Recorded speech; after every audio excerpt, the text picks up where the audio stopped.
समुद्र मंथन क्यों हुआ था? अमृत के लिए या फिर देवताओं को कुछ और भी चाहिए था? तो आइए चलिए जानते हैं। तो समुद्र मंथन क्यों हुआ था उसकी दो कथाएं हैं। पहली कथा तो कुछ ऐसी है, दुर्वासा नामक एक ऋषि थे जिनके पास एक बहुत ही ज्यादा प्यारी फूलों की माला थी। वो माला उन्होंने खुश होकर इंद्रदेव को दी। इंद्रदेव ने वो माला अपने हाथी ऐरावत को पहना दी। ऐरावत हाथी ने उस माला को निकाल कर फेंक दिया ऋषि के सामने, और ऋषि ने ये सब कुछ देख लिया। तो ऋषि अब उस चीज को देख के इतना भड़के, बहुत ज्यादा भड़के, और इंद्रदेव को श्राप दे दिया, भाई कि तूने ऐसा कैसे कर दिया, मेरे सामने ही मेरी माला की बेइज्जती की, मतलब तूने मेरी दी हुई चीज की बेइज्जती की, मतलब मेरी बेइज्जती की, मैं ऋषि दुर्वासा की बेइज्जती की। जा इंद्रदेव, जिस चीज का तुझे सबसे ज्यादा घमंड है, आज से वही चीज तेरी खत्म हो जाएगी। तेरी शक्ति, जिस शक्ति पर तुझको इतना ज्यादा घमंड है, वही तेरा नष्ट हो जाए। तो इंद्रदेव को तो भाई ऐसा श्राप दे दिया ऋषि ने। इंद्रदेव तो आगे बहुत ज्यादा शर्मिंदा हो गए और सोचे कि भाई मेरा शक्ति के तो मैं इंद्र नहीं रहूंगा। तो इंद्रदेव और अपने सारे देवताओं से मिलकर उन्होंने उन ऋषि से माफी मांगी, ऋषि मुनि मुझे माफ करो। तो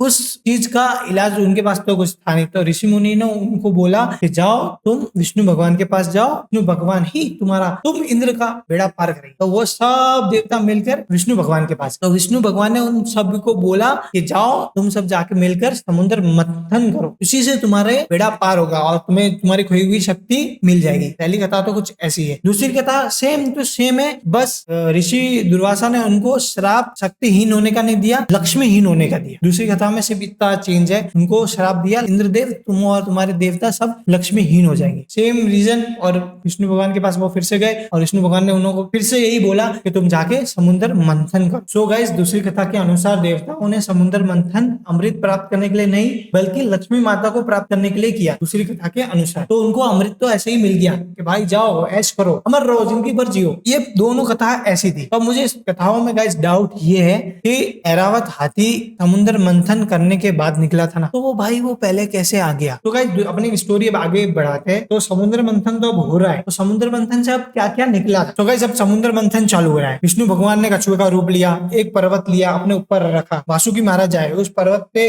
लिपट के बहुत लंबे बन के ऐसे रस्सी की तरह बन गए पर्वत पे, ठीक है, ऐसे रस्सी की तरह। फिर एक साइड देवता आए और एक सब असुर आए, दोनों ने मिलकर फिर समुद्र को मथना चालू किया। एक तरफ से देवता खींच रहे, एक तरफ से राक्षस खींच रहे, तो समुद्र को ऐसे मथना चालू किया। मत्ते मत्ते मत्ते फिर सबसे पहली चीज निकली समुद्र में से, सीधा निकला विष, हलाहल विष। सब पागल हो गए, विष का प्रकोप बहुत भारी पड़ गया, सब डरने लग गए विष से कि अब हम सब लोग मर जाएंगे, विष इतना खतरनाक निकला। फिर उतनी देर में शिव जी आए और उस विष को पी लिया और देवता और राक्षसों को बचा लिया, शिव जी ने वो पी लिया, ठीक है। फिर समुद्र मंथन करते करते करते फिर निकले, दूसरे नंबर पे निकली कामधेनु गाय, जो इच्छा पूरी करने वाली गाय थी। वो गाय ऋषि मुनियों को मिली और लोक कल्याण के लिए उपयोग करेंगे। फिर समुद्र मंथन करते करते नंबर तीसरे पे निकला ऐरावत हाथी। अब निकल रहा है ऐरावत हाथी, ठीक है, अब ऐरावत हाथी निकल रहा है। ऐरावत हाथी निकला तो वो मिला इंद्रदेव को, देवताओं के साइड चले गया, ठीक है। फिर नंबर 4 पे निकला उच्चश्व, 7 मुंह वाला घोड़ा, जो राक्षसों के राजा बलि को मिला, ठीक है। फिर समुद्र मंथन करते करते 5वें नंबर पे निकली कस्तूप मणि, जो विष्णु भगवान को दी गई। फिर समुद्र मंथन करते करते नंबर 6 पे निकला कल्प वृक्ष, वो भी इच्छा पूरी करता था, वो भी देवताओं को मिला और वो स्वर्ग लोक में रखा गया। मंथन करते करते फिर एक और रत्न निकला नंबर 7वां, वो थी रंभा अप्सरा, वो भी देवताओं को मिल गई। फिर समुद्र मंथन चालू हुआ और फिर नंबर 8वां रत्न निकली, वो निकली माता लक्ष्मी, वो विष्णु भगवान को मिली और विष्णु भगवान ने उन्होंने शादी कर ली। फिर एक समुद्र मंथन चालू हुआ, एक तरफ से देव खींच रहे, एक तरफ से राक्षस खींच रहे। फिर समुद्र मंथन करते करते 9वां रत्न निकला, वो निकली शराब, देवी वारुणी निकली, जिनके जो शराब की देवी मानी जाती है वो निकली और वो मिली राक्षसों। फिर समुद्र मंथन करते करते करते समुद्र मंथन में से 10वां रत्न निकला, वो निकला चंद्रमा। चंद्रमा निकले जो शिवजी ने अपने सर पे धारण कर लिया। फिर निकला 11वां रत्न, जो निकला सारंग धनुष, जो विष्णु भगवान को दे दिया गया। फिर समुद्र मंथन चालू हुआ और 12वां रत्न निकला पांचजन्य शंख निकला, वो भी विष्णु भगवान को दे दिया गया। फिर समुद्र मंथन चालू हुआ और 2 रत्न एक साथ निकले, भगवान धन्वंतरी, वो भी अमृत ले गए। भगवान धन्वंतरी जो देवताओं के वैद्य बने और उनके पास था अमृत,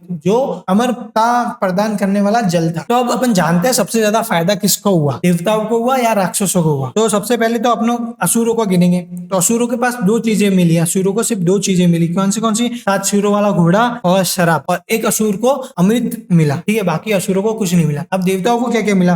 देवताओं को मिला ऐरावत हाथी, कल्प वृक्ष, अप्सरा रंभा मिली, धन्वंतरी भगवान मिले और सभी देवताओं को अमृत मिला। फिर भगवान विष्णु को 4 चीजें मिली, लक्ष्मी माता मिली, मणि मिली, शंख मिला मिला और धनुष मिला। भगवान शिव को दो चीजें मिली, एक तो विष मिला और एक चंद्रमा मिले, और भगवान ऋषि मुनियों को मिला कामधेनु का। तो सबसे ज्यादा फायदा किसका हुआ? सबसे फायदा हुआ देवताओं को। फिर किसका हुआ? फिर ज्यादा हुआ विष्णु भगवान का। फिर किसका हुआ? फिर हुआ ऋषि मुनियों का। के बाद असुरों का हुआ, तो आखिर में भगवान शिव का। कोई फायदा तो नहीं हुआ, उनको जहर मिला और चंद्रमा, वो भी उनके सर पे उन्होंने विराजमान किया, वो भी चंद्रमा की इच्छा से। ठीक है, ये सब कुछ हुआ। तो वीडियो अच्छी लगी हो तो लाइक, शेयर और सब्सक्राइब चैनल को करके जाना। ठीक है, मिलते हैं आपको अगली वीडियो में। बाय।